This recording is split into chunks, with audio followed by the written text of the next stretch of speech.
Le héros de mon roman, Yann Kardec, est un jeune homme de 28 ans qui vit et qui travaille à New York. Un jour, il reçoit un coup de fil de sa mère qui lui apprend que son père est décédé dans des circonstances aussi tragiques que mystérieuses.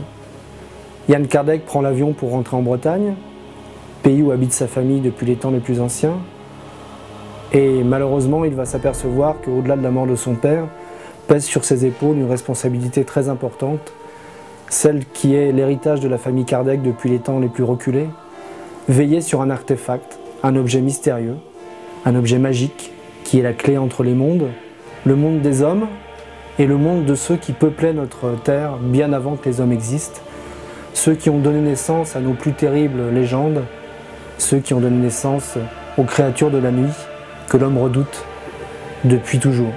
Pour retrouver cet artefact, Yann Kardec devra se lancer sur la piste des plus anciennes légendes et se confronter à des créatures qui ne lui veulent pas de bien.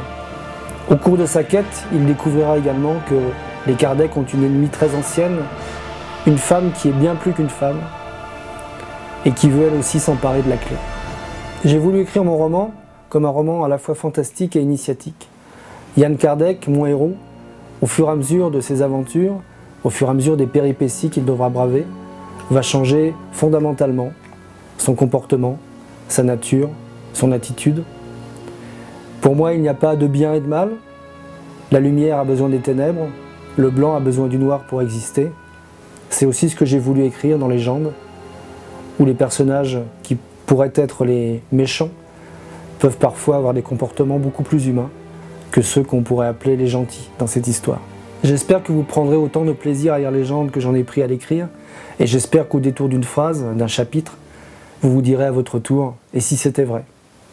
Bonne lecture et bonne légende.